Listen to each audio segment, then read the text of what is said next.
अपनी चर्चा आचार्य नेमिचंद सिद्धांत चक्रवर्ती देव द्वारा रचित गोमट साल जीव कांड कर्म कांड के आधार से संग्रहित गुणस्थान प्रवेशिका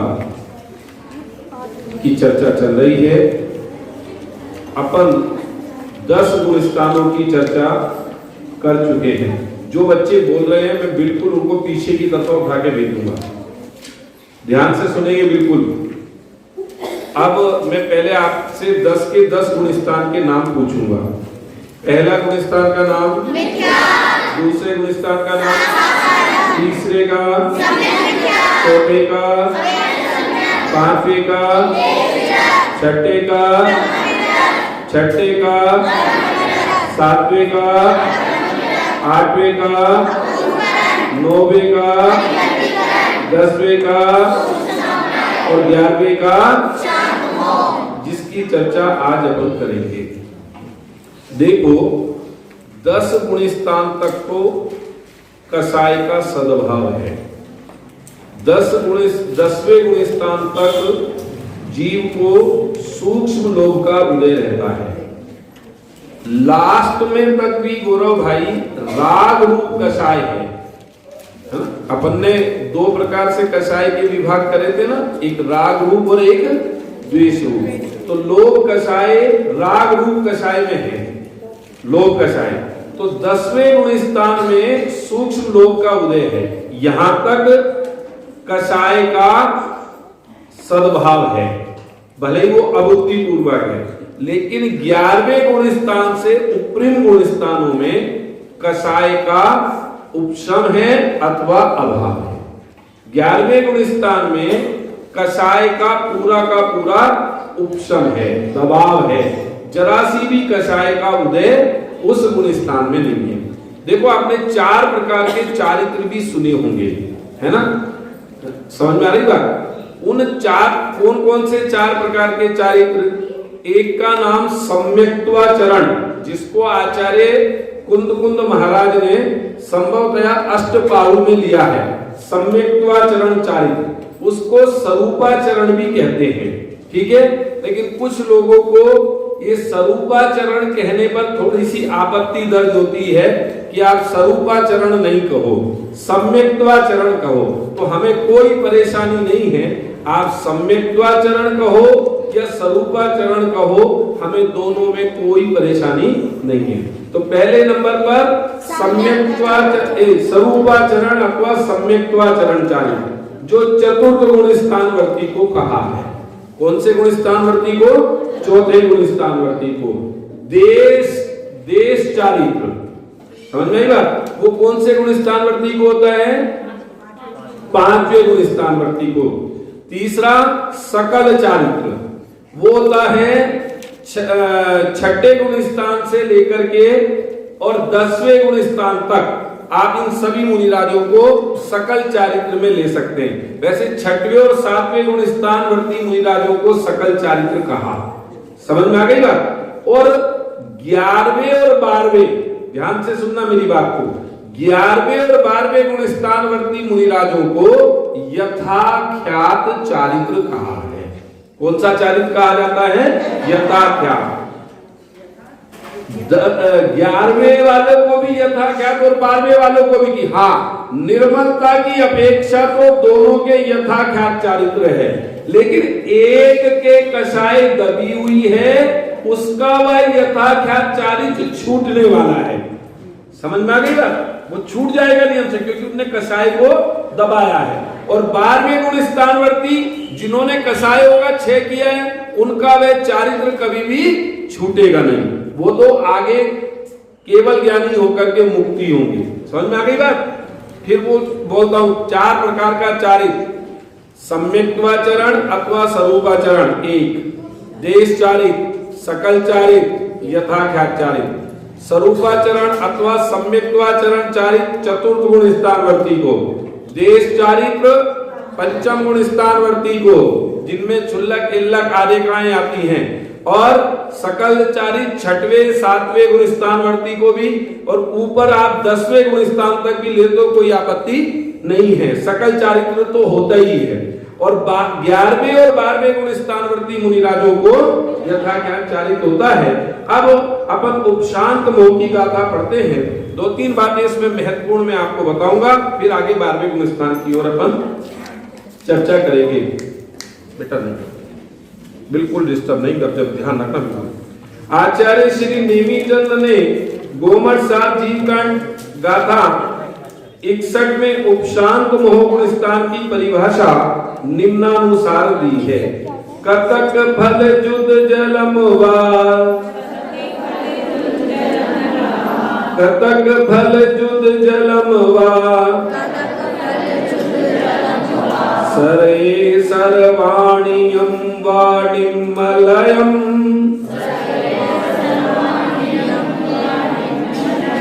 सरे सर्वाणियं वाणिमलयम्,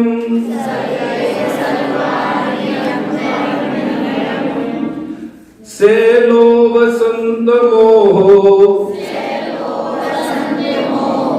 ओ वसंत कसायो होदी, निर्मली कतक फल से सहित स्वच्छ जल के समान अथवा शरद कालीन सरोवर जल के समान सर्व मोह शमन के समय व्यक्त होने वाली पूर्ण वीतरागी दशा को उपशांत मोह गुण स्थान कहते हैं। इसका अपर नाम उपशांत कषाय और पूर्ण नाम उपशांत कषाय वीतराग छद्मस्त है। देखो, निर्मली कतक फल से सहित, निर्मली कतक, एक कतक फल होता है, वो है फिटकरी को भी कतक फल कहते हैं। जैसे मलिन पानी हो ना, गंदा पानी, उसमें वे कतक फल डाल दो तो उसके डालने से क्या होगा कि वो सारी गंदगी नीचे बैठ जाएगी और ऊपर बिल्कुल कैसा पानी दिखाई देगा, स्वच्छ जल दिखाई देगा। तो ऐसे ही उपशांत मोह गुण स्थानवर्ती परम दिगंबर वीतरागी संत परमात्मा जब अपने स्वरूप में तन्मयता को प्राप्त होते हैं और स्वरूप की लीनता क्रमशः बढ़ती जाती है, कषायों की और कर्मों की स्थिति कांडक घात होते हुए गुण श्रेणी निर्जरा को करते हुए वे आगे बढ़ते जाते हैं, आत्मा के आनंद को प्राप्त करते जाते हैं। तब ऐसी दशा भी प्रकट हो जाती है कि उनकी जितनी भी कषाय, ध्यान से सुनना बेटा एक मिनट, गुण स्थान की परिभाषा क्या दी थी? मोह और योग के निमित्त से जीव की होने वाली तारतम्य रूप अवस्थाओं को गुण स्थान कहते हैं। हाँ, श्रद्धा और चारित्र गुण की होने वाली तारतम्य रूप अवस्थाओं को गुण स्थान कहते हैं। अब देखो, 8 कर्मों में केवल एक कर्म को लिया, कौन से कर्म को? मोह को, है ना। मोहिनीय कर्म के निमित्त से गुण स्थानों की पूरी चर्चा है और अंत में जाकर के योग लिया। मोह और योग, योग का काम आएगा 14वें गुण स्थान में अथवा 13वें गुण स्थान में, लेकिन 12वें गुण स्थान तक तो, 10वें गुण स्थान तक तो मोह का ही खेल चलता है। अब उस मोह में दर्शन मोह भी है और चारित्र मोह भी है। दर्शन मोह का खेल 4थे गुण स्थान तक चलता है, 4थे गुण स्थान में नहीं आने देता, और 4थे गुण स्थान से उपरिम गुण स्थानों में चारित्र मोहिनीय का जोर चलता है। तो वे परम दिगंबर वीतरागी संत,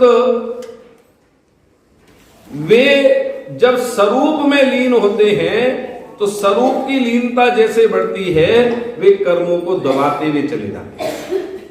अभी कर्म खत्म नहीं हुए, सत्ता से नहीं गए, यहीं बैठे हैं।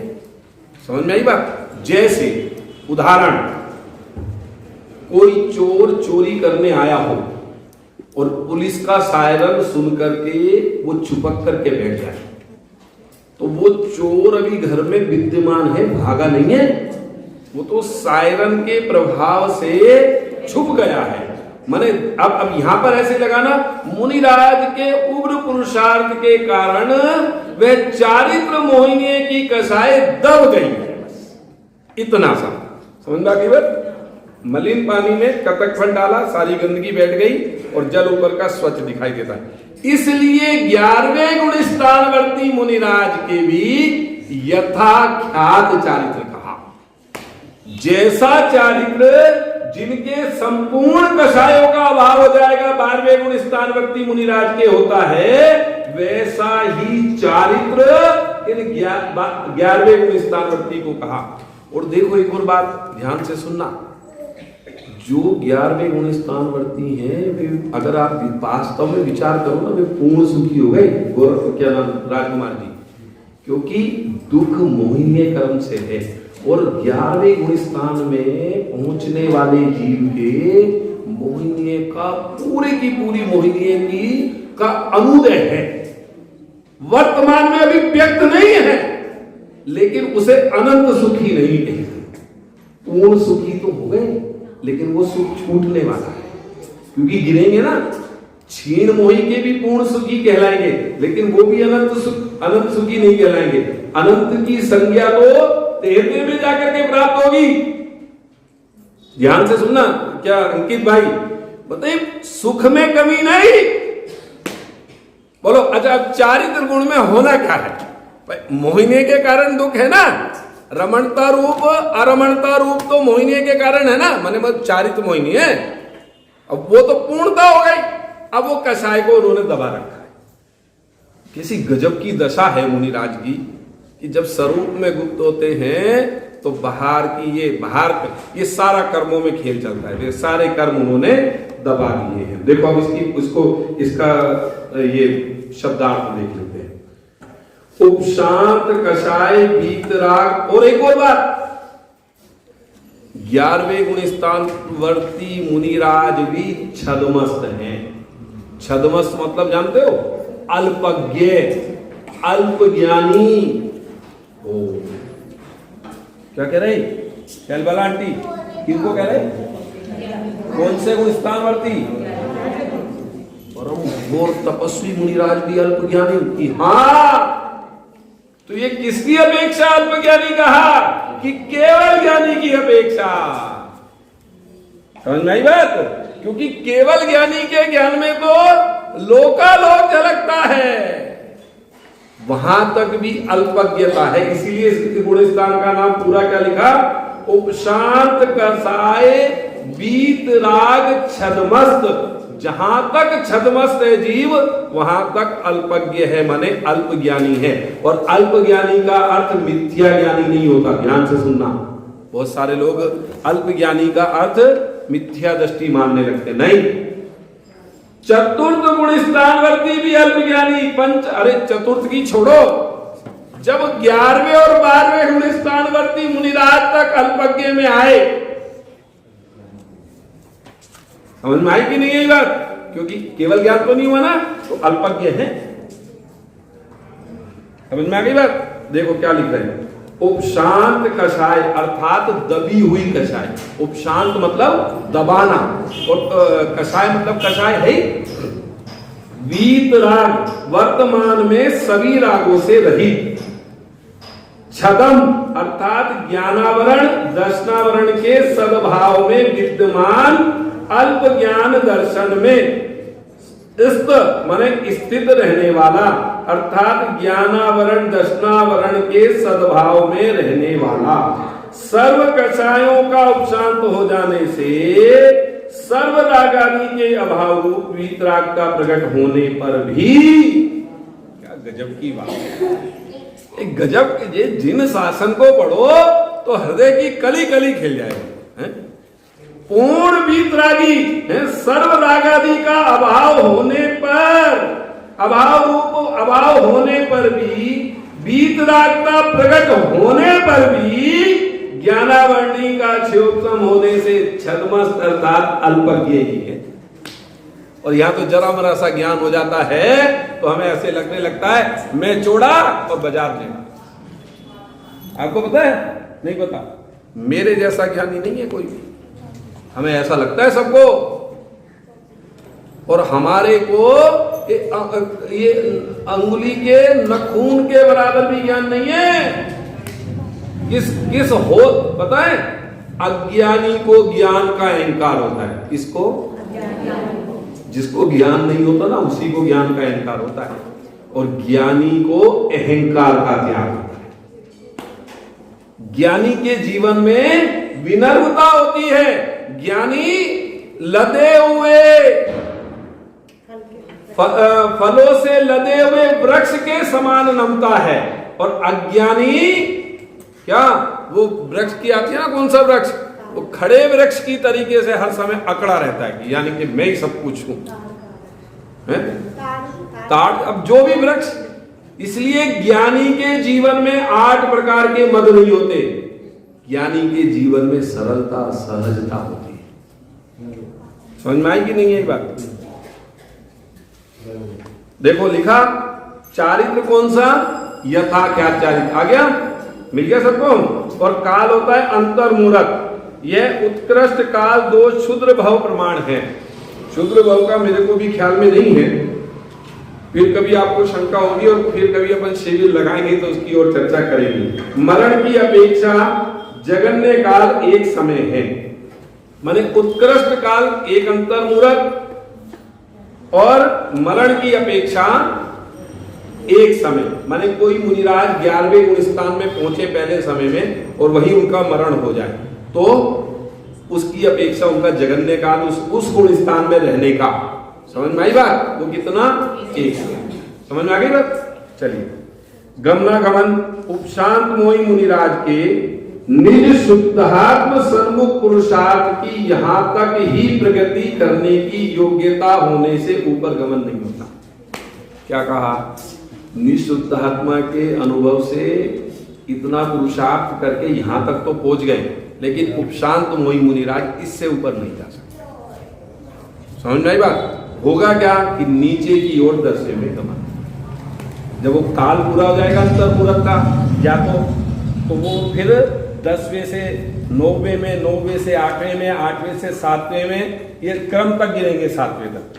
समझ में आ गई बात? और अगर मरण हो गया तो वह 4थे गुण स्थान में विग्रह गति में सीधे पहुंच जाएंगे। देखो लिख भी रहे, नीचे की ओर गमन 10वें गुण स्थान में होता है, और मरण की अपेक्षा गमन 4th गुण स्थान में भी होता है। ठीक है? अब देखो यहाँ ईर्यापक आश्रय भी होता है, 7 आवेदनीय का, वो भी सांप्रदायिक नहीं। फैसले की यहाँ तो कषाय है, यहाँ कषाय है कि नहीं? बोलो भैया बोलो। ये बीच में भाभी बैठी है हमारी दोनों, रजनी भाभी के बराबर वाली। यहाँ कषाय है कि नहीं? 11वें गुण स्थान में है। कषाय तो है, लेकिन अभी उदय में नहीं है। ध्यान से सुनना, सत्ता में है, सत्ता से बाहर नहीं गई, दबी हुई है वो कषाय के, दबी हुई है वो कषाय। तो वह कषाय का उदय न होने के कारण उनके जो आश्रव भी होता है ना, वो ईर्यापत आश्रव होता है। ईर्यापत मतलब आया और गया, क्योंकि स्थिति और अनुवाद किसके प्रभाव से पड़ते हैं ये बताया था। बोलो जल्दी। अरे कषाय से, और यहां कषाय का उदय है नहीं बिल्कुल भी। समझ में आ गई बात? चलिए आगे बढ़ते हैं। और यहां वीतराग शब्द आदि दीपक है। देखो जो मैंने कहा था ना, कई बार चर्चा चलती है, आदि दीपक मतलब यहां से वीतराग चारित्र कहा जाता है 11वें गुण स्थान से। बहुत सारे जीव इस वीतराग चारित्र को, क्योंकि पूर्ण वीतरागता तो 11वें गुण स्थान में ही होती है, क्योंकि कोई भी मोहिनीय कर्म का उदय वहां पर नहीं होता। इस वीतराग चारित्र की अपेक्षा 10 के 10 गुण स्थान में वीतरागता को भी नहीं कहते। बहुत सारे बोले साहब आप तो 4थे गुण स्थानवर्ती को आत्मा का अनुभव कह रहे हो, 7वें गुण स्थानवर्ती को वीतरागता कह रहे हो, और जबकि वीतरागता तो 11वें गुण। भैया ये अपेक्षात्मक चर्चा है कि 11वें गुण स्थानवर्ती के वीतराग चारित्र क्यों कहा? क्योंकि उसके मोहिनी की पूरी सत्ता का उपशांत हो गया, दब गई, राग नहीं रहा, तो इसलिए वीतराग ही कह दिया। और जब तक देखो 2 प्रकार के जीव होते हैं, आधा गिलास पानी हो चल वाला आंटी, तो एक व्यक्ति तो ये देखता है कि आधा गिलास पानी है और एक व्यक्ति देखता है आधा गिलास पानी है। आप देख कौन से दृष्टिकोण से, समझ में आ गई बात? अब उसके आंशिक शुद्धि प्रकट हुई, आप उस ओर से देख रहे हो कि आप पूर्ण शुद्धि की ओर से देख रहे हो। अब आप पूर्ण शुद्धि की, पूर्ण वीतरागता की ओर से देखोगे तो आप कहोगे कि 10वें गुण स्थान तक वीतरागता है ही नहीं। क्यों? क्योंकि राग है वहां पर, कषाय है, कषाय का उदय है ना, सूक्ष्म सांप्राय 10वें गुण स्थान में सूक्ष्म लोक का उदय बताया ना। लेकिन आप वो जो कषायों का उपशम अथवा क्षय होता चला, अनंतानुबंधी, अप्रत्याख्यान, प्रत्याख्यान है, उन कषायों के घटने से देखो,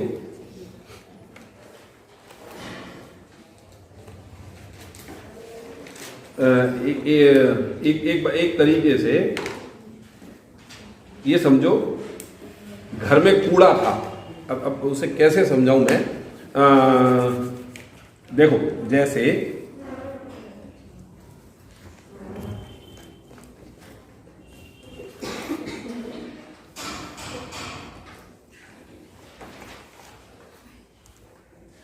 देखो ये है, अब ये सारा का सारा ये यहां से कूड़े से भरा हुआ है, सारा का सारा, ठीक है? ये समझ में आ रही है? एक कूड़े से ये हिस्सा पूरा भरा हुआ है। अब ये इतना हिस्सा साफ हो गया, समझ में आ गई बात? ये साफ, बिल्कुल क्लीन एंड नीट, ये मतलब ये गंदगी हट गई। तो आप कह सकते हो सफाई हुई कि नहीं हुई शैलर आंटी की? नहीं। क्यों? क्योंकि अभी तो इतना हिस्सा भरा हुआ है।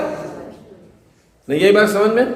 आप किसकी ओर से कह रहे हो? इस इतनी गंदगी को देख करके कह रहे हो कि सफाई नहीं हुई है। हम कह रहे हैं सफाई हुई है, तो आप किसको देख करके कह रहे हो कि ये जो इतनी सी सफाई हुई है?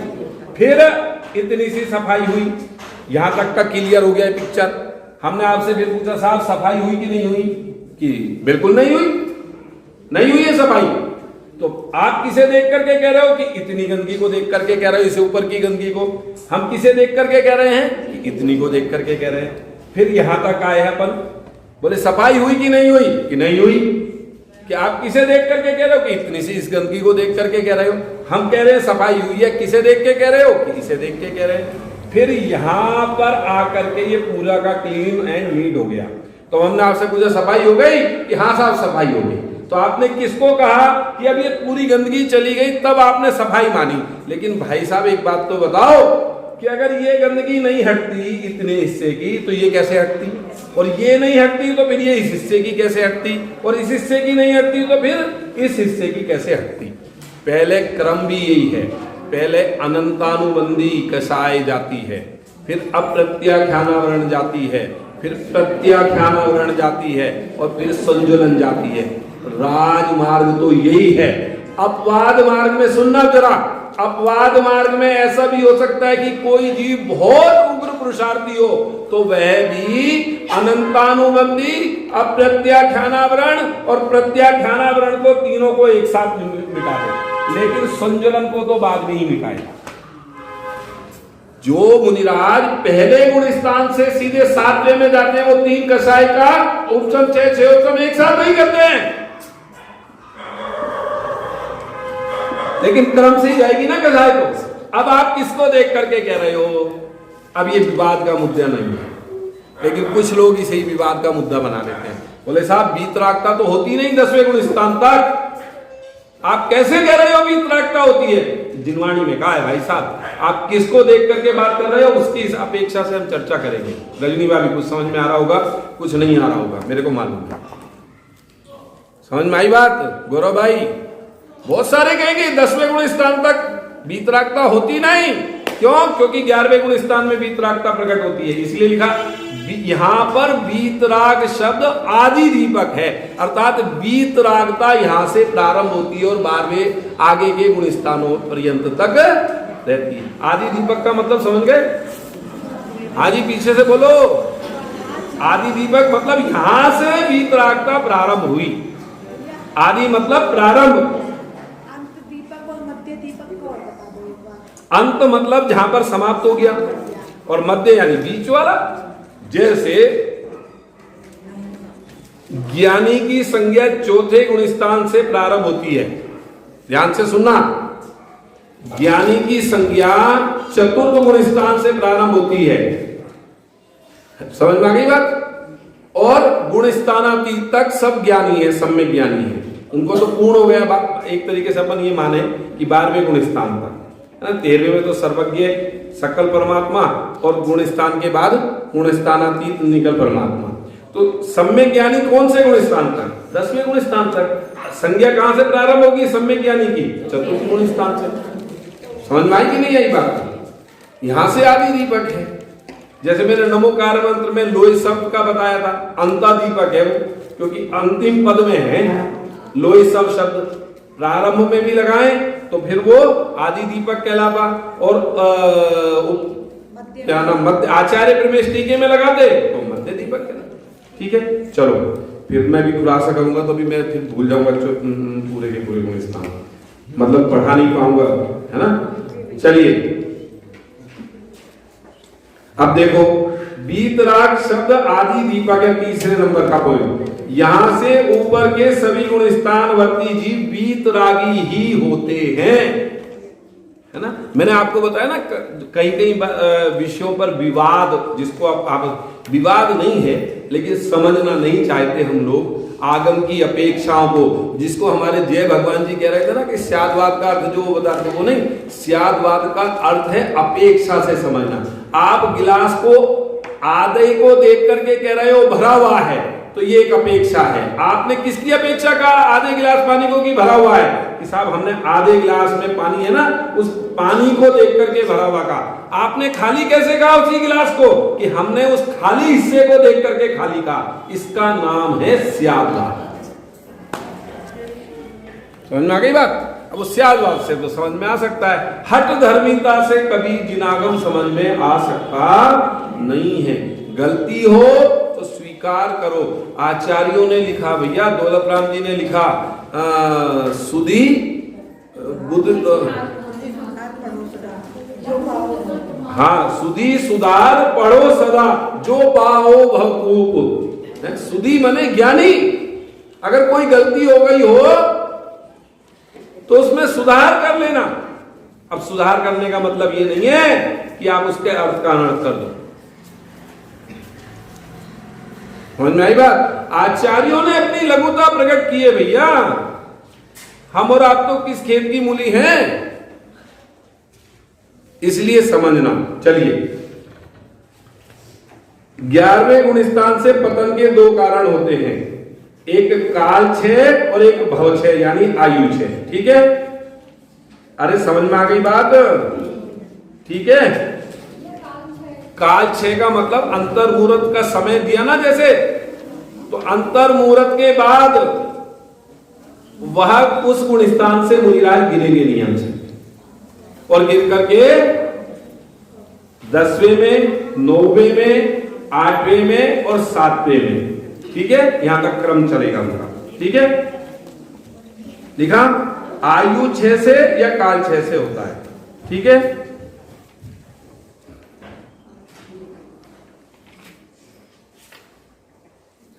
विशुद्ध परिणामों की हानि के निमित्त ते तहाते नाही पड़े है व अन्य कोई निमित्त नाही पड़े है, ऐसा जानना। मतलब क्या कि यहां कोई ऐसा नहीं है कि परिणामों में विशुद्धि घट जाती है। समझ में आई बात? इसीलिए गिरते हैं ना। दो कारण हैं, एक कारण काल क्षय, मतलब जितना उसका समय उसके बाद वो नियम से गिरेंगे, और दूसरा मृत्यु हो जाएगा मरण। समझ में आ गई शांत होगी? अरे बोलो तो सही भैया। जिन्होंने संपूर्ण मोहिनीय कर्म को अपनी निज शुद्धात्मा के आश्रय के बल से दबा दिया है और पूर्ण वीतरागी हो गए हैं, छद्मस्त हैं अर्थात अल्प ज्ञानी हैं, उनके 3 कर्मों की सत्ता शेष होने के कारण उनको छद्मस्त कहा है। समझ में आई बात? समझ में आ गई बात? चलिए, 12वां गुण स्थान। आचार्य देखो कैसी गजब की बात है। एक बात और कह करके मैं अपनी बात को आगे बढ़ाता हूं।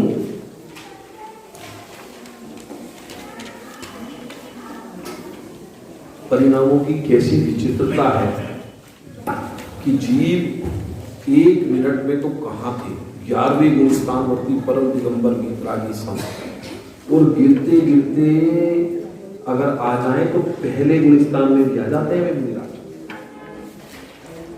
इसलिए टोडरमल जी ने लिखा, देखो परिणामों की विचित्रता, कोई जीव तो 11वें गुण स्थान में यथाख्यात चारित्र प्राप्त करे के पुनः मिथ्या दृष्टि होगा। मतलब हमें परिणामों के प्रति कितना सजग रहना चाहिए। माने वे मुनिराज गिर कर करके के मिथ्या दृष्टि तक हो सकते हैं, होकर किंचित न्यून अर्ध पुद्गल परावर्तन काल पर्यंत संसार में रुलता है, और कोई नित्य निगोज से निकलकर मनुष्य होकर मिथ्या छूटने के पश्चात अंतर मुहूर्त में केवल ज्ञान प्राप्त करे। बोलो, वो नित्य निगोज से आते हैं ना, भरत जी के पुत्रों के बारे में है 923 है ना, पुत्रों के बारे में कि निगोज से निकले और एक पर्याय धारण करी और अगली पर्याय में मनुष्य बन करके और मोक्ष की प्राप्ति कर ली। तो ये गजब की है परिणामों की विचित्रता भाई। इसलिए कुछ मत करना, ध्यान से सुनना, कुछ मत करना, एक ही काम करना और भगवान के पास आकर के भगवान के श्री चरणों में भी एक ही प्रार्थना करना कि हे भगवान, कैसी भी परिस्थिति बने, कैसा भी समय मेरे ऊपर क्यों ना व्यतीत हो, बस एक शक्ति और सामर्थ्य मेरे को देना कि मेरे परिणाम ना भी।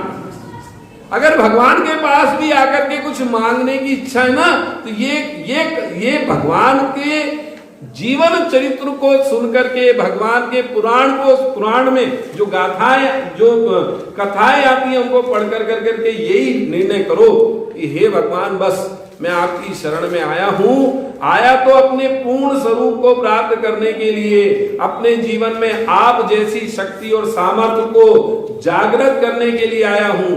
मेरे जीवन में कैसी भी सुख की, दुख की, लाभ की, हानि की, संयोग की, वियोग की कैसी अवस्था बने, पर मुझे उससे कोई परेशानी नहीं, पर मेरे परिणाम नहीं। एक भावना भाव कि कभी भी परिणाम नहीं। इसलिए परिणामों की संभाल पर जिनागम में बहुत जोर दिया। बाहर में क्या हो रहा, टेंशन का विषय नहीं है।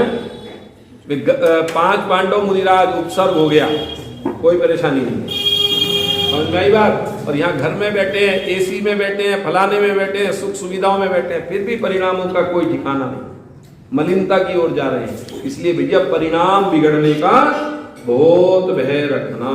चलिए आगे जो मुनिराज उन कसायों का क्षय करते हुए चलते हैं, छपक श्रेणी मांडते हुए चलते हैं, वे मुनिराज 10वें से सीधे 12वें गुण स्थान में पहुंचते हैं और उन 12वें गुण स्थान मुनिराज की चर्चा करते हैं।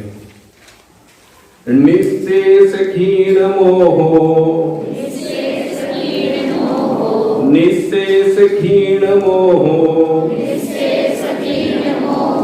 फलियामल भायणुदय संचितो, फलियामल भायणुदय समुचितो, क्षीण कसायो वर्णदी,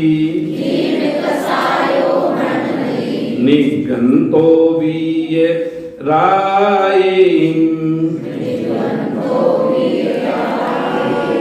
निगंतो वीय रायिं। स्फटिक मणि के पात्र में रखे हुए निर्मल जल के समान संपूर्ण कसायों के क्षय के समय होने वाले जीव के अत्यंत निर्मल वीतरागी परिणामों को क्षीण मोह गुण स्थान कहते हैं। जैसे स्फटिक मणि में के पात्र में जल रखा हो, स्वच्छ सफेद, ना नीचे गंदगी, ना ऊपर, ना कहीं बीच में, बिल्कुल शुद्ध। ऐसे जब वे वीतरागी संत दिगंबर मुनिराज स्वरूप की साधना में तन्मयता को प्राप्त होते होते होते होते अपने स्वरूप में गुप्त हो जाते हैं, तो उनके मोहिनी कर्म का सारा नाश हो जाता है। धन्य उनकी वीतरागता। ऐसे उन वीतरागी दिगंबर संत भगवंतों के चरणों में अपन बारंबार नमन करते हैं और ये भावना बातें हैं कि हे भगवान, ऐसी वीतराग दशा मेरे जीवन में भी आए। उन मुनिराजों को देखने की, उन मुनिराजों के दर्शन करने की, उन मुनिराजों की भक्ति करने की अंतर में भावना जागृत होनी चाहिए। भाई साहब, ऐसा लगे मुनिराज को देखते ही, कैसा लगे? लगता है मानो कोई चलते फिरते सिद्ध हो। मुनिराज को देख करके ऐसा नहीं लगना चाहिए कि मुनिराज हैं। अरे साक्षात सिद्धालय से सिद्ध परमात्मा उतर करके आ गए हैं। लगता है मानो कोई चलते फिरते सिद्ध हो, देखते ही धन्य हुए मिली जैसे निधियो। हाथ जोड़ शीश नमो ओने बारंबार है। ऐसे मुनिराजों को शीश झुकाना नहीं पड़ता, झुक जाता है। अरे उनको देख करके भी शीश नहीं झुके तो वो कोई अपात्र ही हो सकता है, अभव्य ही हो सकता है। ऐसे वीतरागी दिगंबर संत परमात्मा सदा मेरे को आदर्श रहो, मेरी परिणति में विराजो, मेरे लिए आदर्श रहो और मैं उन्हीं के चरणों पे चलता हुआ अपने जीवन में वीतरागता को प्राप्त करूं। ऐसी उत्कृष्ट भावना प्रतिक्षण इन गुणस्थानों को और इन गुणस्थानों के स्वरूप को पढ़ते हुए आनी चाहिए भावना कि हे भगवान, कैसी गजब की बात है, कैसी वीतरागता प्रकट करी। मैं भी अपनी परिणति में ऐसी वीतरागता प्रकट करूंगा। आज तो ये निर्णय हो गया, आज मेरे को सच्चे स्वरूप की खबर हो गई कि वीतरागता अर्थात सुखी कैसे हुआ जाता है। ऐसी अंदर में गजब गजब भगवान मुनिराजों की भक्ति आनी चाहिए। मुनिराजों की भक्ति भाई साहब जिस जीव को नहीं होवे वो वास्तव में जैन तो हो ही नहीं सकता, वो पात्र भी नहीं हो सकता। मुनि की भक्ति का स्वरूप क्या है समझ में तो आना चाहिए कि मुनिराज कहते किसे, कैसे मुनिराज होते हैं, मुनिराज की भक्ति कैसे होती है। देखो मुनिराज का स्वरूप समझे आवे और भक्ति नहीं आवे तो काम बनने वाला नहीं है, पात्री है कोई जीव। सच्चे मुनिराजों को देख करके तो ऐसे ही भाव आता है। देखो क्या कह रहे हैं, इसका अपर नाम क्षीण कषाय गुणस्थान तथा पूर्ण नाम क्षीण कषाय वीतराग छद्मस्थ गुणस्थान है। क्षीण मतलब क्षय अर्थात नाश, नष्ट, कषाय मतलब राग द्वेष आदि विकारी भाव, वीतराग मतलब राग द्वेष आदि सर्व विकारों से रहित अत्यंत निर्मल दशा, छद्मस्थ अर्थात ज्ञानावरणादि के सद्भाव में विद्यमान अल्प ज्ञान अर्थात सर्व कषायों की क्षय से पूर्ण निर्मल वीतराग दशा प्रकट हो जाने पर भी ज्ञानावरणी का क्षयोत्तम होने से मुनिराज छद्मस्थ अल्पज्ञ ही हैं, फिर भी वे पूज्य हैं, आराध्य हैं, क्योंकि वे वीतरागी हैं। वीतरागी संतों का ये बड़ा उपकार है। कैसी आप पता नहीं कैसी कैसी भक्ति बोलते हो आप लोग, हमारे तो समझ में नहीं आती, लेकिन अब आप सोचो जरा कैसी भक्ति होनी चाहिए मुनिराज को देख करके कि वीतरागी संतों का ये बड़ा उपकार है, सुख शांति करे बताया भंडार है। उन्होंने तो बताया कि तू भगवान है। कैसी गजब की बात है। मुनिराज क्या कहें, बोलो हैं? क्यों मुनिराज को हमें देख करके क्या लगता होगा, क्यों दुखी हैं? देखो संसार में कोई तन का दुखी, कोई मन का दुखी, कोई धन का दुखी है ना, किसी ना किसी प्रकार का दुख तो हर एक जीव को है।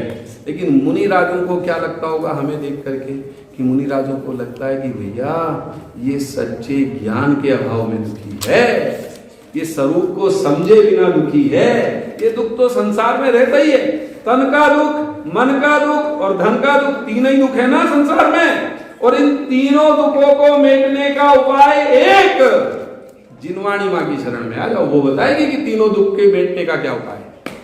न तन का दुख रहेगा, न मन का दुख रहेगा और न धन का दुख रहेगा। क्यों? क्योंकि विचार करो ज्ञानी महापुरुषों को, वो आता है ना अमरचंद दीवान का है कि उनकी 20 साल तक अथवा 16 साल तक तनख्वाह नहीं बढ़ी। राजा के, उन्हीं की तो आती है चर्चा, किनकी आती है मेरे को? सदा सुखदार जी। चलो, अब उनकी तनख्वाह नहीं बढ़ी तो एक दिन राजा ने देखा कि भाई सबकी तनख्वाह बढ़ गई और सदा सुखदार जी की तनख्वाह नहीं बढ़ी, लेकिन उन्होंने आज तक कोई विरोध का झंडा हाथ में नहीं उठाया कि मेरी तनख्वाह नहीं बढ़ी, मेरी तनख्वाह बढ़ाओ। बड़ा आश्चर्य हुआ राजा को। राजा ने बुलाया कि भैया आपकी तनख्वाह नहीं बढ़ी, सबकी बढ़ गई, तो आपने कभी कहा नहीं जाओ आज से मैं आपकी तनख्वाह 4 गुनी करता हूं। बोले महाराज, अगर आपको मेरे ऊपर कुछ अनुराग आया है तो आप मेरे पे एक कृपा करो कि मेरा तो इतनी तनख्वाह में गुजारा चल जाता है जितनी मेरे को प्राप्त हो रही है। समझ में आई बात? मेरी तो समय की जो ड्यूटी का समय है ना, वो 8 घंटे के बजाय 4 घंटे का कर दो, मुझे अध्ययन में कम पड़ता है। समझ में आई बात?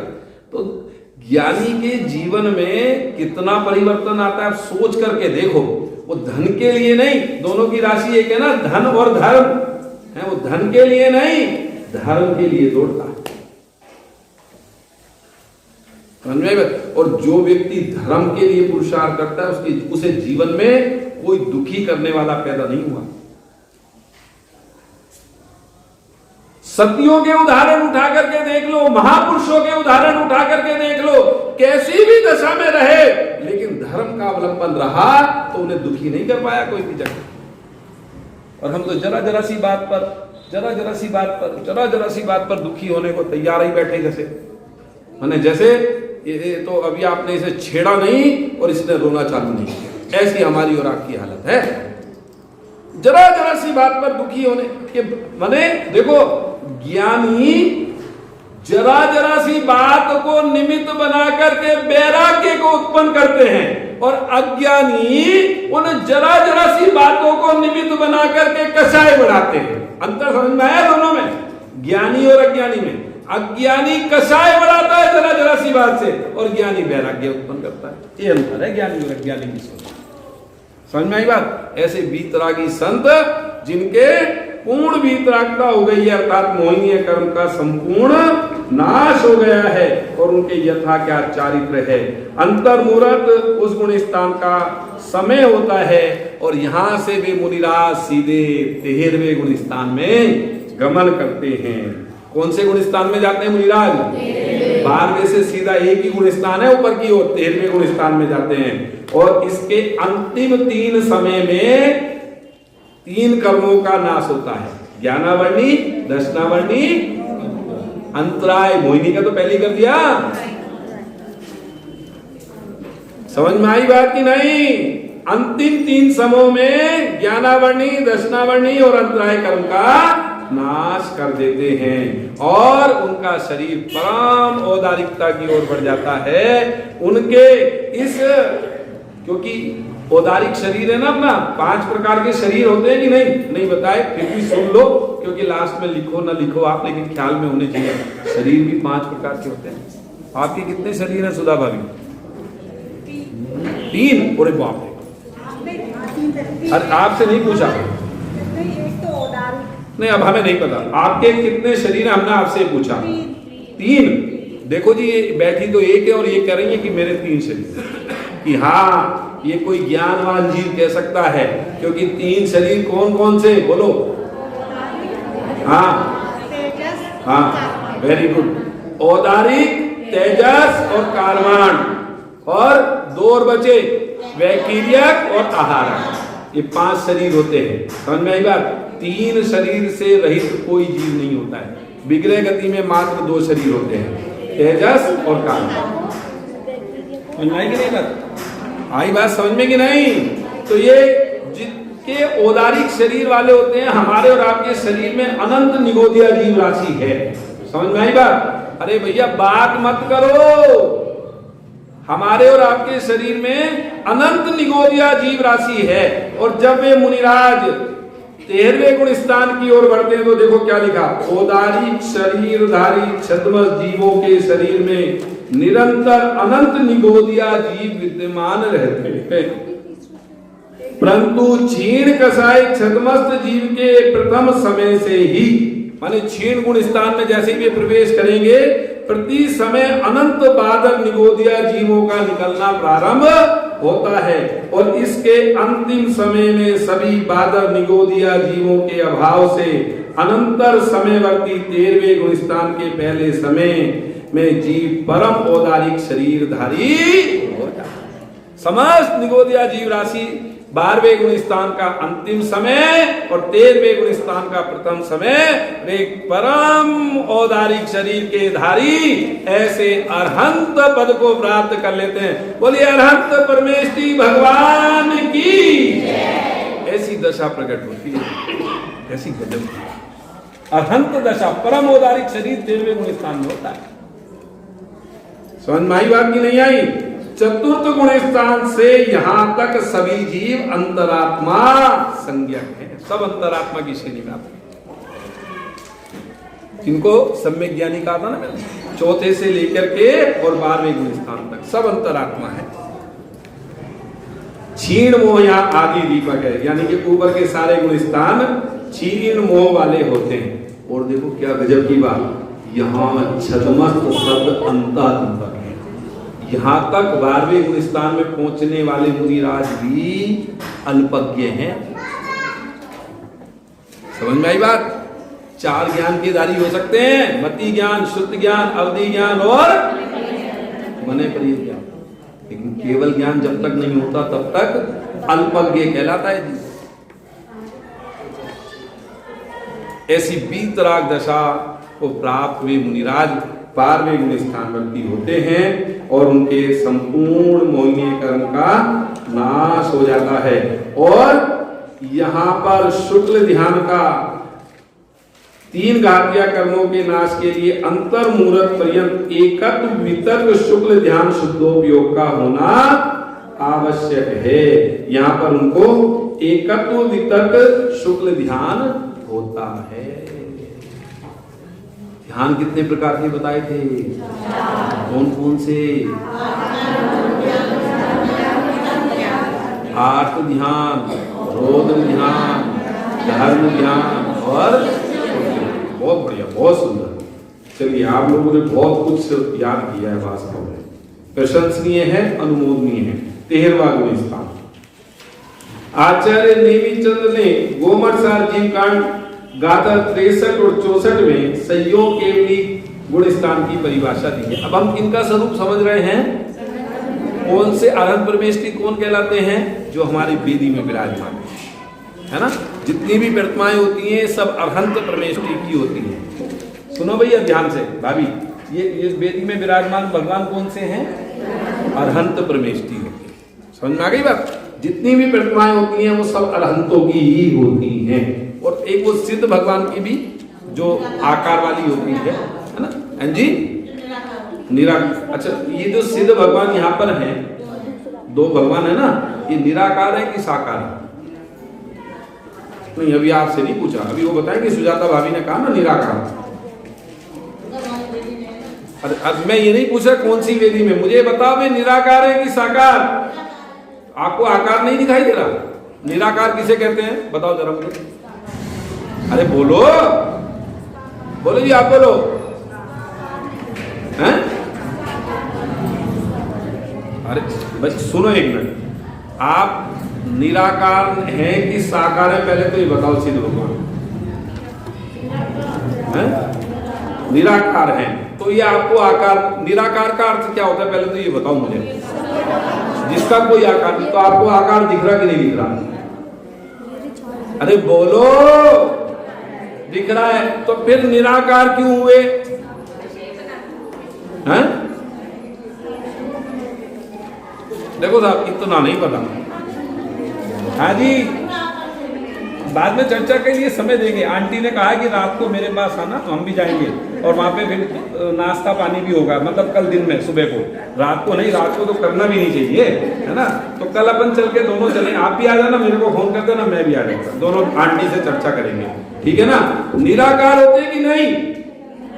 अब कहते तो शास्त्रों में निराकारी हैं, लेकिन होते साकारी हैं, दिख तो नहीं अपने को साकार। और सुनो, अरे सुनो, सिद्ध भगवान को क्या कहा? अंतिम किंचित न्यून पुरुषाकार, कहते हो कि नहीं कहते हो? अंतिम शरीर प्रमाण, माने जिस शरीर से भगवान को मुक्ति होती है उस शरीर से किंचित न्यून होते हैं। तुम कह रहे हो निराकार निराकार निराकार, साबित तो करो निराकार। सब देखो, ये तो पता नहीं, वो भी कह रहा था निराकार, वही मैं वही बात कहता हूं, फिर आप लोगों को लगेगा मेरी बात कि साहब वो भी निराकार कह रहा था, वो भी निराकार कह रहा था, आप भी निराकार कह रहे। अच्छा, मोक्ष अच्छा कि बुरा? भाभी जी बताओ। अरे बोलो तो सही, अच्छा है? तो मोक्ष आपको अच्छा लगा क्यों? कि पड़ोसन कह रही थी कि अच्छा है। अपन मोक्ष को वास्तव में देखा देखी भला कहते कि नहीं कहते? निराकार क्यों कहते हैं वो बाद में बताऊंगा, नहीं मैं अपने गुणस्थान भूल जाऊंगा। 13वां 14वां गुणस्थान दोनों बढ़ाने हैं, समय बहुत तेजी से बढ़ रहा है। चलिए, केवल नाण दिवायर किरण कलाव नासी नासी अन्नाणो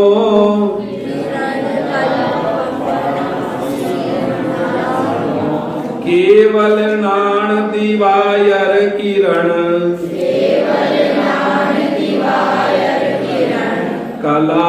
कलावपनासी अन्नाणो नव केवल लद्दुग्गम सुजनीय परम पवयेसो असहाय नाण दंसन सैयो इदि केवली हूँ जोगेण जुत्तो दिस जोग जिनो अणाइणी हणाणि से उतो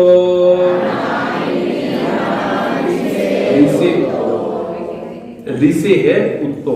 चलिए, घाती चतुष्क के 6 के काल में, घाती चतुष्क, क्या घाती चतुष्क मतलब 4 घातियां कर्मों के 6 के काल में, औदारिक अज्ञान नाशक। औदारिक जानते हो? देखो, 5 प्रकार के भाव होते हैं। अब सुनना, 5 प्रकार के शरीर बताए गए, 5 प्रकार के भाव भी होते हैं। औदारिक भाव, सॉरी गलत बोल दिया, औदारिक तो शरीर होता है। औदिक भाव जो कर्म के उदय में होते हैं उनको कहते हैं औदिक भाव। औदिक भाव, औपशमिक, छायोपशमिक, छायिक और पारणामिक, ठीक है, 5 भाव होते हैं। जो कर्म के उदय में भाव होते हैं ना, उसको कौन सा भाव कहते हैं? औदिक भाव। औदिक भाव, ठीक है ना। औदिक भाव मतलब जो कर्म के उदय में होता है। तो जो अपने को अभी मति ज्ञान, शुद्ध ज्ञान, जो भी ज्ञान है वो कौन किसके? कर्म के क्षयोपशम से प्रकट है, ठीक है ना। कर्म के क्षयोपशम से प्रकट है, तो उसका भी उन्होंने नाश कर दिया, अर्थात 4 ज्ञान का नाश किया। 4 ज्ञान कौन से? क्षयोपशम ज्ञान है ना भैया, समझ में आ रही बात? कौन कौन से? मति ज्ञान, शुद्ध ज्ञान, अवधि ज्ञान और मलय ज्ञान। देखो कैसी गजब की बात है, 4 का नाश करा, 1 की प्राप्ति गई। एक खोटे का कार्य है कि मतलब नुकसान का धंधा है कि लाभ का धंधा है? हाँ, क्योंकि इन सबसे महान है, चारों ज्ञान से महान है केवल ज्ञान। अज्ञान नाशक तथा असहाय। असहाय मतलब उस केवल ज्ञान को किसी की सहायता की आवश्यकता नहीं होती है। असहाय केवल ज्ञान आदि। केवल ज्ञान आदि मतलब केवल अनंत, केवल ज्ञान, केवल दर्शन, केवल सुख, केवल वीर्य और 5 लब्धि। ठीक है, ऐसे 9 लब्धि सहित होने पर परमात्मा संज्ञा को प्राप्त जीव की योग सहित दशा को संयोग केवली गुण स्थान कहते हैं। देखो 2 प्रकार के केवली बताए भैया, एक संयोग केवली, एक अयोग केवली। संयोग केवली मतलब जिनके योग है, योग, योग मतलब मन वचन और काय। ठीक है, और अयोग मतलब जिनके मन वचन काय नहीं है। ऐसे कौन से भगवान होते हैं हमारे? सिद्ध भगवान। सिद्ध भगवान के मन है, वचन है, काया है, हम उन्हें देख सकते हैं, उनके दर्शन कर सकते हैं, कर सकते हैं। और किनके दर्शन कर सकते हैं? अरहंत भगवान ये कर सकते हैं। तो वे कौन से केवली हैं? सकल। 2 प्रकार के परमात्मा बताए ना, सकल और निकल, है ना। सकल में अरहंत भगवान और निकल में सिद्ध भगवान। इनके अरिहंत, अरहंत, अरुहंत, केवली, परमात्मा, सहयोगी जिन, सकल परमात्मा, परम ज्योति इत्यादि अनेक नाम हैं। किनके? अरहंत भगवान के। आप जानते हो, जब आप मेरी भावना पढ़ते हो तो उसमें कहते हैं ना, बुद्ध वीर जिन हरिहर ब्रह्मा, या उसको नाम में झगड़ा नहीं करना। समझ में आई बात? आप उन्हें बुद्ध कहो, महावीर कहो, कुछ भी कहो, लेकिन उनमें 3 गुण होने चाहिए। कौन से? हमें नाम में परेशानी नहीं है, क्योंकि जैन दर्शन तो गुणग्राही है, नाम के पीछे नहीं दौड़ता है, गुणों को ग्रहण करता है। समझ में आ गई बात? और यहाँ पर छायिक सम्यक्त होता है। ठीक है, और छायिक सम्यक्त से यहाँ पर जो जीव को चतुर्थ गुण स्थान में होता है ना सम्यक्त, अब ध्यान से सुनना, वही परमावगाढ़ सम्यक्त कहलाता है।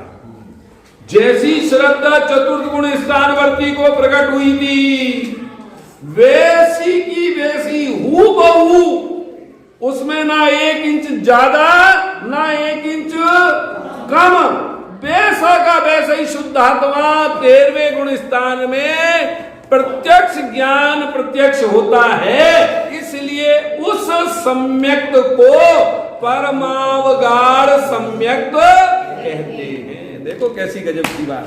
काम किसने करा? उस चतुर्थ गुण स्थान की श्रद्धा ने करा काम। सम्यक दर्शन की गीत क्यों गाए दिनागम के अंदर? क्योंकि बिना सम्यक्त के सिद्धत्व की प्राप्ति नहीं हो सकती। आपको पता है 3 प्रकार के मुक्त जीव होते हैं। मुक्त जीव भी 3 प्रकार के, तो 2 ही प्रकार की बताई मैंने, परमात्मा 2 प्रकार के। मुक्त जीव 3 प्रकार के होते हैं, दृष्टि मुक्त, मोह मुक्त और जीवन मुक्त। अंकित भाई, 3 प्रकार के मुक्त जीव होते हैं, दृष्टि मुक्त, मोह मुक्त और देह मुक्त। दृष्टि मुक्ति पता कि कौन से गुण स्थान में हो जाती है? तो कोई 2 आंटी कह रही है, आपने कहां से सीखा ये दृष्टि मुक्ति 4थे गुण स्थान में कहते हैं? बोलो जी, हैं? हाँ देखो, उन्होंने पहले पढ़ा है स्वाध्याय में। दृष्टि मुक्त 4थे गुण स्थान में, मोह मुक्त 11वें और 12वें गुण स्थान में, और देह मुक्त गुण स्थानातीत अर्थात सिद्ध भगवान को कहते हैं। अगर दृष्टि मुक्ति नहीं होवे तो मोह मुक्ति नहीं हो सकती, और मोह मुक्ति नहीं होवे तो देह मुक्ति नहीं हो सकती। नियम है। ऐसी गजब की बात है। श्रद्धा की अपेक्षा चतुर्थ गुण स्थान में जीव मुक्त हो जाता है।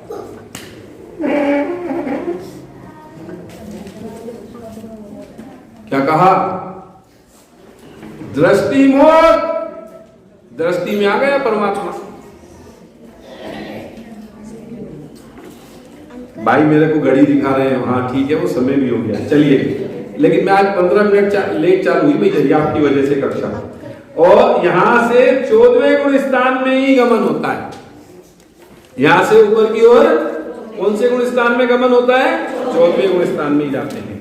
ठीक है, और 12वें से आगमन होता है।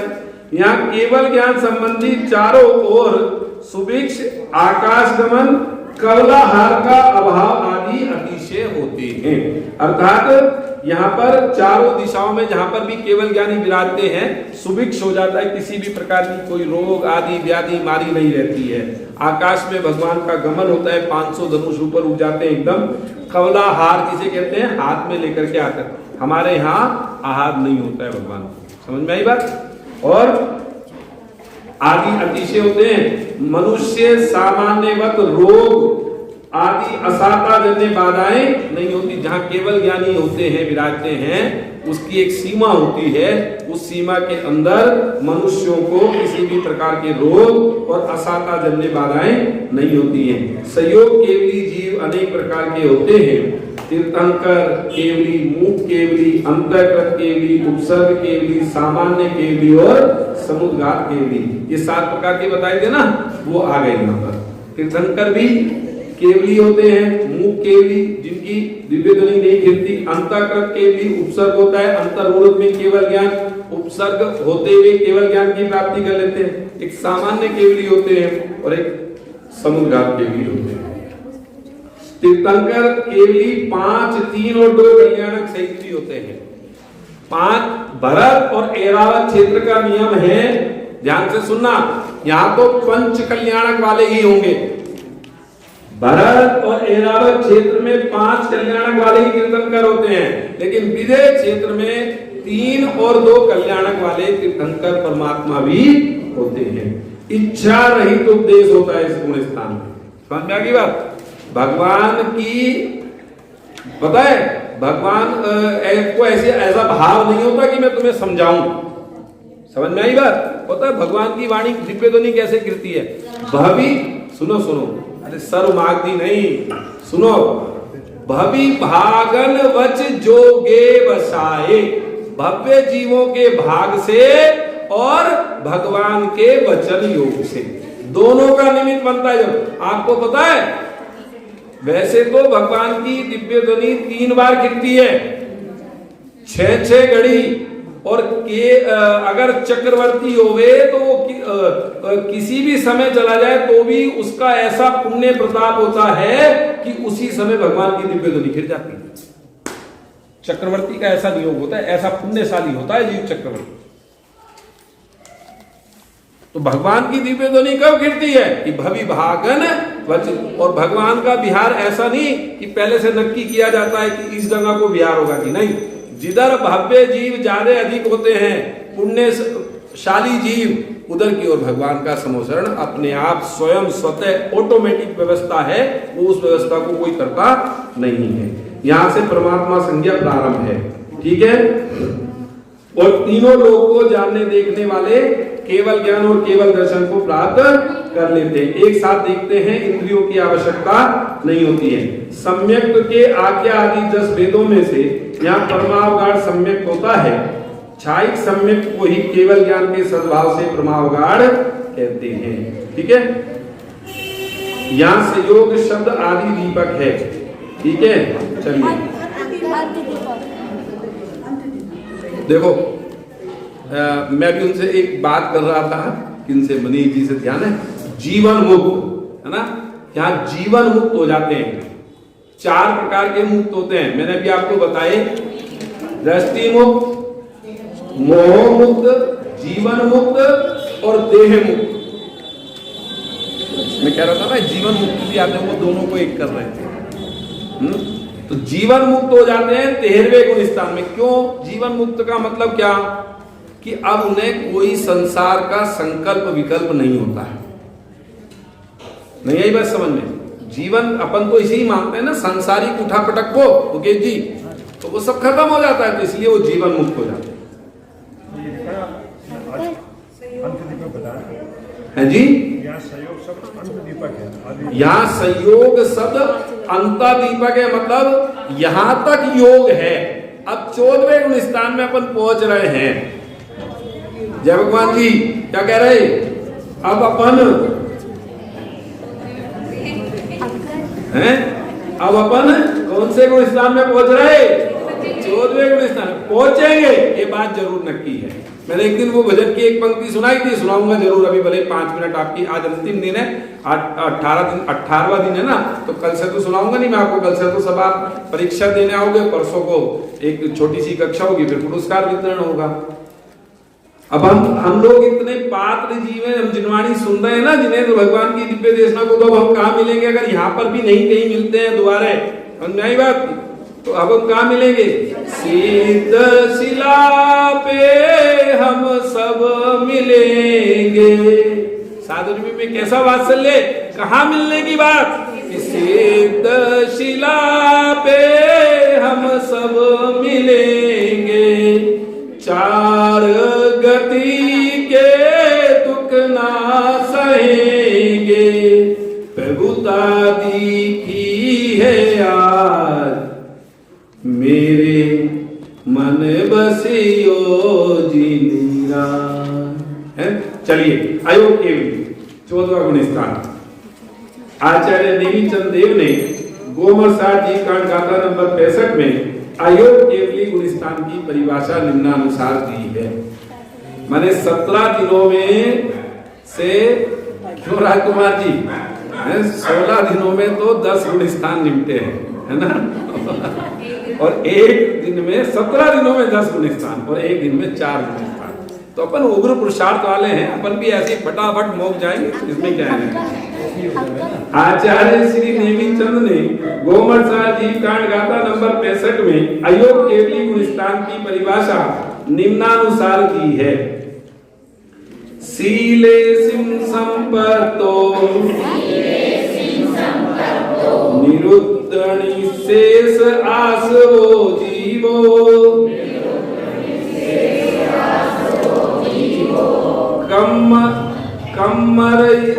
कम्मरिये विप्पमुक्को ये जोगो केवली होगी। कैसी गजब की महिमा है, आत्मा का अवलंबन, आत्मा में रमते रमते रमते रमते रमते रमते 13वां गुण स्थान प्रकट हो जाता है, और फिर अब योग निरोध करने की बारी आती है। अयोग केवली अर्थात योग को भी तिलांजलि देने की बात चलती है। संपूर्ण शील के ऐश्वर्य से संपन्न, सर्व आश्रव निरोधक, कर्म बंध से रहित, जीव की योग रहित वीतराग सर्वज्ञ दशा को अयोग केवली गुण स्थान। बोलो अयोग केवली भगवान की। इन अन्य अपर नाम संयोगी केवली को छोड़कर पूर्वोक्त 13वें गुण स्थानवत सर्वनाम प्रयोग यहां संभव है। अब योग निरोध होता है वो ऑटोमेटिक होता है, भगवान अपने स्वरूप में मस्त रहते हैं, उन्हें कोई मतलब नहीं। देखो ये जितना पुरुषार्थ चलता है वो 4 कर्मों के नाश में चलता है, बाकी 4 कर्मों का नाश तो अपने आप होता है, ऑटोमेटिक व्यवस्था है, उसमें कुछ नहीं करना होता है जीव को। वो तो जब उनको मुक्ति होनी होगी तब मुक्ति होगी। क्यों? अभी जो सिमंदर नाथ भगवान विदेह क्षेत्र में विराजमान हैं, वे अजित नाथ भगवान के समय में उन्हें केवल ज्ञान हुआ ना, शायद ऐसे ही है ना, है किसी को याद नहीं है। और अभी आगे कौन से 24वीं में जाकर के तीर्थंकर होंगे तब उन्हें मुक्ति होगी। इतने काल तक वो अरहंत दशा में विराजमान रहेंगे, लेकिन उन्हें कोई परेशानी थोड़ी है, वो तो पूर्ण सुखी है, पूर्ण सुख का भोग वहां भी कर रहे हैं। चाइक सम्यक परमावगाढ़ सम्यक परम यथा क्या चारित। और इस गुण स्थान का काल कितना है कि 5 स्वरों सहित को बोलने में, उच्चारण में, है ना, और ई उ र का उच्चारण काल पर्यंत अर्थात अंतर हुआ है। जितना मतलब तेजी से इन 5 स्वरों को बोला जाए उतने काल में जीव को मोक्ष की प्राप्ति हो जाती है, और वह जीव नमो सिद्धहणम में आता है। कैसी गजब की बात। यहां से सिद्ध दशा के लिए गमन होता है, 13वें गुण स्थान से ही यहाँ आगमन होता है। इस गुण स्थान के अंत समय में सब कर्मों का सर्वथा यो यहाँ पर ईर्यापत आश्रव भी नहीं होता। और मुनि के 84 लाख उत्तर गुण तथा शील संबंधी 18,000 वेदों की भी पूर्णता यहाँ ही होती है। पूर्ण संवर तथा पूर्ण निर्जरा यहाँ ही होती है। यहाँ अयोग अर्थात शब्द आदि दीपक है। अयोग मतलब अब तो योग हो गई नहीं, तो बस आगे अंतिम है आदि दीपक है। इसके ऊपर जितने भी जीव सिद्ध जाएंगे वो तो अयोगी होंगे। ठीक है, चलिए गुण स्थानातीत सिद्ध भगवान की चर्चा करके आज अपनी इस चर्चा को समाप्त करेंगे। आचार्य नेमिचंद देव ने गोमठ साजी कांड गाथा नंबर 68 में गुण स्थानातीत सिद्ध भगवान की परिभाषा निम्न प्रकार दी है। अट्टविहकम वियला सीधी बूदा निरंजनाणि च अट्टगुणाकिद चिकित्सा लोयग गणिवासिनो सेता अट्टविहकम वियला सीधी बूदा निरंजनाणि च अट्टगुणाकिद किच्चा लोयग गणिवासिनो सेता। ज्ञानावर्णादि अष्टकर्म से रहित अनंत सुखामृत स्वादी परम शांति में मिथ्या दर्शनादि सर्व विकार रहित निर्विकार नित्य सम्यक आदि 8 प्रधान गुण युक्त अनंत शुद्ध पर्यायों से सहित कृत कृत्य लोकाग्र स्थित वीतरागी सर्वज्ञ निकल परमात्मा को सिद्ध भगवान बोलिए अनंतानंद सिद्ध परमेश्वरी भगवान की। इनके सिद्ध परम शुद्ध कार्य परमात्मा लोकाग्रवासी संसाराती निरंजन निष्काम साध्य परमात्मा परम सुखी ज्ञानाकारी चिरवासी इत्यादि अनेक नाम हैं। इन्हें देह मुक्त भी कहते हैं और इनके यथाख्याचारित होता है। 14वें गुण स्थान से आगे इनका गमन होता है। यद्यपि अनंतानंद सिद्धों के ज्ञानादि अनंतानंद गुणों की प्रकटता में किंचित भी अंतर नहीं है, तथापि आकार व्यंजन पर्याय में अंतर होता है। भूत प्रज्ञापक नैगम ने से क्षेत्र काल आदि द्वारा भी इनमें भेद किया जाता है। यहाँ विदेह क्षेत्र से मुक्त, भरत क्षेत्र से मुक्त इत्यादि ये सिद्ध परमेष्टि परंपरा द्रव्य कर्म भाव कर्म और नो कर्म तीनों कर्म बलों से रहित होते हैं। सिद्ध दशा की प्रकटता मनुष्य क्षेत्र निवास के अंतिम समय में ही होती है। तत्काल ही रिजु गति से गमन कर सिद्ध शिला के ऊपर लोकाग्र में जाकर अनंत अनंत काल वहां स्थिर रूप से विराजमान रहते हैं। आत्म गुणों की परिपूर्ण शुद्धि में विकास में यही दशा है। सिद्ध भगवान के 8 गुण तो उपचार से कहे जाते हैं। अनंत दर्शन, अनंत ज्ञान, अनंत सुख, अनंत वीर्य, अगुरु लघु, अव्यावाद, अवगाहनक और सूक्ष्म। ठीक है, ये 8 गुण कहे जाते हैं। वैसे तो सिद्ध भगवान के अनंत गुण प्रकट हो जाते हैं। और सिद्ध भगवान को निराकार क्यों कहते हैं? होता तो आकार है, लेकिन निराकार इसलिए कहते हैं कि वो आकार उनका किसी के निमित्त से नहीं है। वो जो पुरुषाकार आकार है ना, वो आकार उनका किसी के निमित्त से नहीं है, इसलिए सिद्ध भगवान को निराकार कहते हैं। समझ में आ गई बात? आ गई कि नहीं आ गई समझ? इस प्रकार अपन सभी ने 14 गुण स्थान के स्वरूप को समझा।